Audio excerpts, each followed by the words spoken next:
હાલો ને આપણા મલકમાં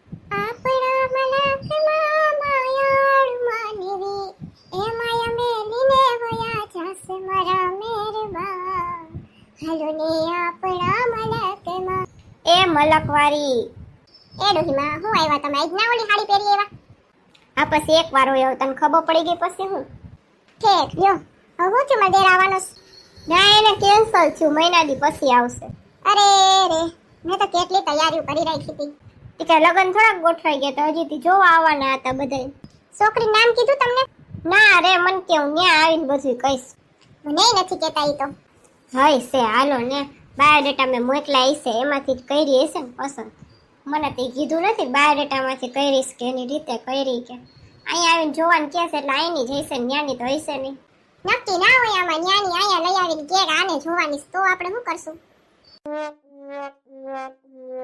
ના રે ના ન્યાની કાંઈ અહીંયા પછી એડજસ્ટ જ ના થાય અહીંની અહીંયા નથી થતી ન્યાની થોડીક અહીંયા થાય કેવા હું માંગો તમે કયો તો મને કયો છો ના ના ના ના તને નથી કેતી બાપા આઈની એટલે હું આઈની સિવાય નથી થતી એડજસ્ટ તારી વાત મૂક ને અત્યારે હા એ તો હવે એમ જ થાય દેરાણી આવશે ને જેઠાણી એ ઉલરતી જાહે હા તને ભારી ખબર હમણાં જ મેં એક રીલ જોઈ હતી જેઠાણીના દુઃખની એને માં એવું હતું કે બેન અમને તો છે ને પહેરે લુગડા કાઢી મૂક્યા બોલો અને હું નહોતી ને ત્યારે તો બરોબર છે પણ અમારી દેરાણી આવી ને પછી તો અમને કઈ ગણતા જ નથી ઈ ડોહીને ખબર નથી કે દેરાણીના છોકરા જેવા મોટા થઈ જાય ને એવા ધકેલી દે હાહુને અને અહીંયા પછી જેઠાણી પાસે જ આવશે આવી કઈક રીલ હતી મમ્મીજી એટલે તું કેવા હું માંગે છે દેરાણી ધકેલ દે એટલે મારા નાના છોકરાનું ઘરવાળી મને ધકેલ દે એમ ઈ બધું ઠીક પણ તમે પેલા અમને ધકેલી દેખો ને પછી ઈ તો ધકેલશે તમે જે કાઢી નાખશો ને દેરાણી આવ્યા પછી એવું હતું રીલમાં તો રીલું જોઈ જોઈને જ મગજના બારદાન થઈ ગયા છે મગજનું દહીં કરી નાખે છે તમે કહો છો અમારે આવું આવ્યું રીલમાં આમ કરતા નહીં આમ દેખાય છે આમ કરતા નહીં આવું રીલમાં બતાવે છે કે આમ દીકરીને ઘરનું આમ ના કરતા ને વહુને આમ ના કરતા તો એ રીલું ખોટી હોય તો મનાય નહીં ને એ લપ કરવા જ ખોટી એવી તારી એર તમે મારી લપ કરવા જાવ આમે તમે રસોડામાં કોઈ શાક કરવા આવ્યો રોટલી કરવા આવ્યો એન કઈ એમ થયું કે આપણે ટાપટોયો કરી દે વાસણ ઉટકવા આવ્યા એના છોકરીને કપડાં ધોવાયો ના તો લપ કરવા સિવાય બીજું કામ શું રહ્યું રસોડામાં તમારા માટે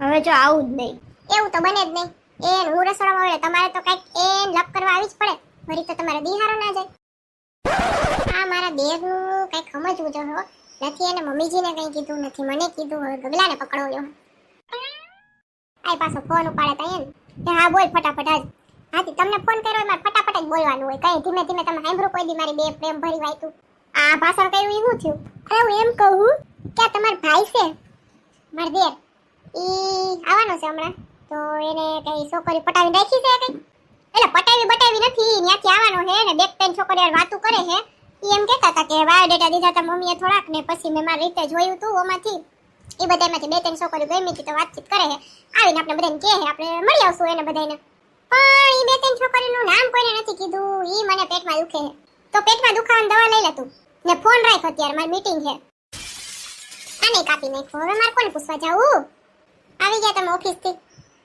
હા તને ભૂત લાગે છે નકર ના એવું તો નથી પણ હજી તને ઈ જ ઘૂમે તાર દેરનું ઘૂમે તો ખરી ને નકરી બધું કે તાર ભાભી આમ ભાભી તેમ ભાભી અહીંયા ઉગ્યો તો મૂવી જોવા ભાભી આમ ભાભી તેમ બધું કે આ વસ્તુ મને નથી કીધી એને મેં કોઈ દી નથી સાંભળ્યું તાર મોઢે કે તને કઈ કીધું હોય તાર દેરે હા ઈ મારા હાહુ રંબે દે બેઠા હોય ને તે ફોન આવે ને મારા હાહુ ને જ આવે આમ તો એમ મને તો કરે નહીં કોઈ દી વળી મારા હાહુ ને એમ થાય કે વળી કાન ભંભેળા કરતા હશે બે તે પછી મમ્મી વાત કરી લે તો મને દેતા હોય ને પછી કહેતા હોય બધું એ તાર ભાઈને ફોન કરતો ગગલા કા શું થયું વળી એનો ફોન બીઝી જ આવતો હોય ને લ્યો ઉભા રહ્યો કરું The number you dial is currently busy. Please try again later.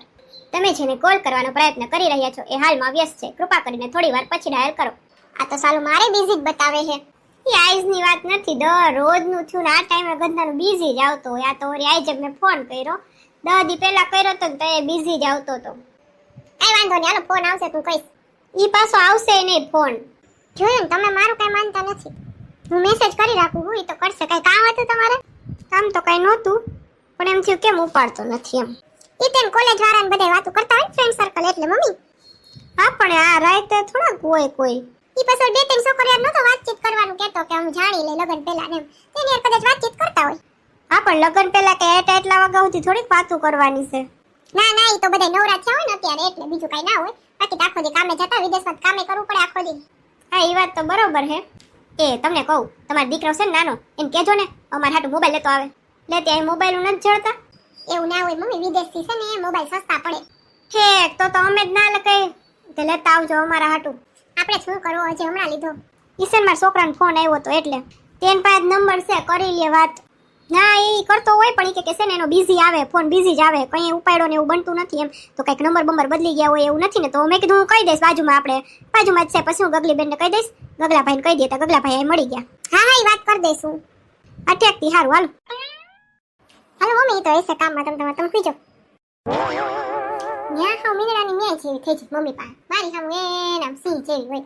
Mummy કહેવાય ને કે ભાઈ આવું કરે છે તો ન્યા એમ કહી તેમ સુઈ જાવ શાંતિ. તો આપણે વાતચીત કરત ને. અરે એને કહી તો એને ચિંતા થાય. એને એમ થાય કે અત્યારે કોની યાર વાતો કરતો હોય છે. અને આપણને ખબર હોય કે નોર્મલ વાત હોય, બે ત્રણ છોકરી યાર કરતો હોય ને હાચે અત્યારે નવરા થયા હોય તો કરતા હોય. વળી એને એમ થાય તો નક્કી કરી નથી નાખ્યું ને, લગન બગન કરી નથી નાખ્યા ને. આમાં તો મોટાઓની ઉપાધિ કેટલી હોય તમને ખબર છે. તમને એમ થઈ જઈશ બોલવામાં જો ને. હા ભાઈ હવે તમે પાછા એ બધું ઠીક. હાલ તો હું કરું. ના રેવા દો ને, વળી પાછું બીજી આવશે ને તો એને એમ થઈ જાય હું કામ હશે. હા તો હાલ હોઈ જાય પછી કરશું. શું હોય છે, કોની યાર વાત કરતો હોય છે. લે હજી હમણાં મને સૂચના દે ને પોતે બકબક કરે છે. હુઈ જાય ને મની. લે આ તો હાસે હોઈ ગઈ પહેલી વાર મારું માયની. ફોન આવ્યો, માટેનો ફોન આવ્યો કે નહીં. કોની યાર વાતચીત કરતો હોય છે. દેરાણી યાર કરતો હોય છે મારી. કેવી હશે દેરાણી? ડાય હશે, વાયડી હશે, માથા ફરેલ હશે કે મારા જે શાંત હશે. એ હુઈ જા ભાઈ સાહેબ, હુઈ જા. આ નીંદરમાં બબક કરતી લાગે. કાઈ નહીં, હુઈ જાવ આપણે. વાગી રીંગ આવ્યો હશે હમણાં. ફોન ઉપાડો તો ગગલા, ઉપાડો. આ ઉપાડો ને કોનો છે? હે ને દેરનો? હા તો વાંધો નહીં, લ્યો. કોની યાર વાત કરતો તેને પૂછત ખરી. અરે પણ તું હુઈ જા ને અને બીજાને હુવા દે. હું નીંદરમાં બકબક કરસ. હા તઈ હા હારું લે. દેરાણી ગોતલી દીધી ને તો અમાર નથી ગોતો નહીં માઈ આવી તો. હું છે તારે કે હવે હું લેવું છે હુવાનું? આ પાછી જવાબે નથી દેતી, નીંદરમાં જ બોલતી હશે. ગગલી ઊભી થા તો. હલતી નથી જોતો. હુતા હોય ને હુવા દ્યો ને. આમ એમ કહેતા હતા હુઈ જા. માંડ હુઈ ગઈ તો હાવ ઝાપટો મારે છે. અરે તને ઉઠાડતો તો તને ઝાપટ મારવાની હિંમત છે કોઈની? તો અત્યારે કોણ ભૂત આવ્યું તું? ઈસે ને મેં ઝાપટ નહીં તને આઈડું તું ખાલી. ભૂત તો તને સઈડું છે. એન હુતી ત્યારની દેરનો ફોન આવ્યો. દેરનો નથી આવ્યો. દેરાણી વાત કરતા છે. દેરાણી કેવી છે, માથા ફરેલે છે. મારું માથું ફેરવી નાખ્યું તે. લે એવું કરતી હતી હું તો હું કઈ ખોટું બોલું છું? એ ખબર નહીં હવે શું થયું હોય છે. હુઈ જા હાલો. તું હુવા નહીં દે, મને એવું લાગે છે. હું વઈ જાઉં સોફે હોલમાં હુવા. અરે ના હુવા દે હાલો હુઈ જાવ. ના મેં 3 વાર કીધું ગગલી તો ઉઠી નહીં. પછી છેલ્લે એમ કીધું ગગલી ઊભી થા, તોય ઊભી ના થઈ. પછી ઉઠાડવા આવ્યો ને તો તને ઝાપટ મારે એવું લાગે. હારું હવે નહીં બોલું. હાલો મગજમાંથી વિચાર કાઢ નાખો. એના વિચાર જ કાઢ નાખો. એ આવશે તઈ જોઈ જાય. બરાબર ને? હા બરાબર. પણ એ વાત ઝાપટ ખાવી હવે હાસે. પેલા તો નહોતી મારી. હુઈ જાવ હાલો. હું મારા મિત્ર વાતો કરી લો પેલા. એ મારા વાલા મિત્રો, તમને વિડીયો જોઈને હસવાની મજા આવી હોય ને તો વિડીયો લાઈક કરજો, શેર કરજો અને અમારી ચેનલને સબસ્ક્રાઇબ કરી દેજો. એટલે અમારો બીજો વિડીયો આવે ને તો તમને ખબર પડી જાય. અને હા, આ વિડીયો કેવો લાગ્યો ને તમે કોમેન્ટમાં કહેજો અમને. બરાબર? હવે અમારા દેરનું રહસ્ય શું છે, શું એનું સિક્રેટ છે એ તો જાણવાનું જ રહી ગયું. હવે એની પોલ ખોલવી જોઈએ શું છે. હાલો અત્યારે તો શાંતિથી હુઈ જાવ. નકરા ગગલો છે ને હવે ઝાપટ મારા ઉપર ઉતરી ગયા. અને આગલા વિડીયોમાં જેના આવ્યા હતા ને કોમેન્ટો એના હમણાં નામ લઉં છું. શીતલબેન ચૌહાણ, રેણુકા મથાની, હિના વાસાની, જાગૃતિબેન અશોકભાઈ મકવાણા, દક્ષાબા, કમલાબેન સોલંકી, નાયક મુક્તાબેન, ધર્મિષ્ઠા મોડાશિયા, વાલા ભૂમિબેન, તમારા બધાનો ખૂબ ખૂબ આભાર. કોમેન્ટ કરવા બદલ આવજો. મિત્રો મળશું આપણે પછીના વિડીયોમાં ગગલીની દુનિયાની નવી કમેડી સાથે.